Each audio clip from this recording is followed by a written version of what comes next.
ഇന്ന് ബ്രേക്ക്ഫാസ്റ്റ് ഒന്ന് മാറ്റി പിടിച്ചാലോ എന്ന് വിചാരിച്ച് ഓട്സ് കൊണ്ട് ഒരു ഉപ്പുമാവാണ് ഉണ്ടാക്കിയത്. എന്നും ദോശയും വെള്ളപ്പം പത്തിരി അതുപോലെ ചപ്പാത്തിയൊക്കെ തന്നെയല്ലേ. അപ്പോൾ ഇന്നൊന്ന് ഓട്സ് കൊണ്ട് ഉപ്പുമാവ് ഉണ്ടാക്കി നോക്കാൻ വിചാരിച്ചിട്ടോ. കുഴപ്പമൊന്നുമില്ല, ടേസ്റ്റൊക്കെ ഉണ്ട്, പക്ഷെ നമുക്ക് അങ്ങോട്ട് ഒത്തു പോകില്ല.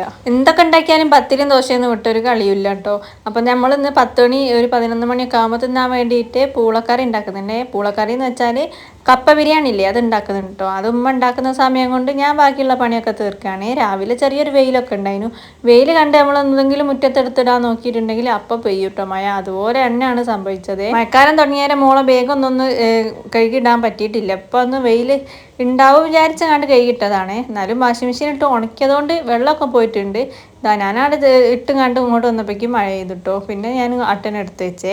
പിന്നെ ആ ജനലൊക്കെ ഒന്ന് തുടച്ചെടുക്കുകയാണ്. കുറേ ദിവസം ഞാൻ എൻ്റെ വീട്ടിലായതുകൊണ്ട് ആളും അനക്കൊന്നും ഇല്ലായിട്ടൊരു പൊടി പിടിച്ച മാതിരി. റൂമിലും വീട്ടിലൊന്നും ആരും ഇല്ലെങ്കിൽ പിന്നെ വരുമ്പോൾ ഒരു മാതിരി പൊടി പിടിച്ച മാതിരിയാണല്ലോ, അതുപോലെ ആയിട്ടുണ്ട്. പിന്നെ ഞാൻ ബെഡ്ഷീറ്റ് ഇന്നലെ രാത്രി വിരിച്ചാണ്, അത് മാറ്റി വെച്ചിട്ടാണ് കേട്ടോ പൊടി തട്ടിയത്. പിന്നെ അത് തന്നെ വിരിച്ചു കൊടുത്ത് പിന്നെ അടിച്ച് വരാൻ ഇറങ്ങിയാൽ കുറേ പെറുക്കാനായിട്ടുണ്ടാവുക. കുറേ കളി സാധനങ്ങൾ അവിടെ ഇവിടെ രാത്രിയൊക്കെ ഇട്ടത് ഉണ്ടാവും. അതൊക്കെ അടുക്കി പെറുക്കി വെച്ച് അടിച്ച് വരുമ്പോഴേക്കും കുറച്ച് സമയം എടുക്കും. ഞാൻ അടുക്കളയൊക്കെ ഇടയ്ക്കിടയ്ക്ക് നോക്കുന്നുണ്ട് കേട്ടോ, പുളക്കറി ആവുന്നുണ്ടോ എന്ന്. വെന്ത് വന്നിട്ടുണ്ട്. എന്നും കഴിക്കാത്ത ഫുഡ് രാവിലെ കഴിച്ചോണ്ടിരിക്കും. പെട്ടെന്ന് തന്നെ വിശക്കുന്നുണ്ട് കേട്ടോ. അപ്പോൾ ഞാൻ മോള് എന്തായാലും ഉപ്പുമാവ് കഴിക്കൂല, ഒക്കെ ഉപ്പുമാവ് പൊതുവേ ഇഷ്ടമല്ല. അപ്പോൾ ഞാൻ ഒക്കെ പഴം പൊങ്ങിയാലും ഒന്നും കൂടെ വെച്ചിട്ട് ഞാനത് കഴിച്ചു. ഇപ്പോൾ അതാ പിന്നെയും വെയിലറച്ചിട്ടുണ്ട്. പിന്നെ അതാ പുളക്കറിയൊക്കെ ആയപ്പോൾ ഞാനത് കഴിച്ചു. നല്ല ടേസ്റ്റ് ഉണ്ടായിരുന്നു കേട്ടോ.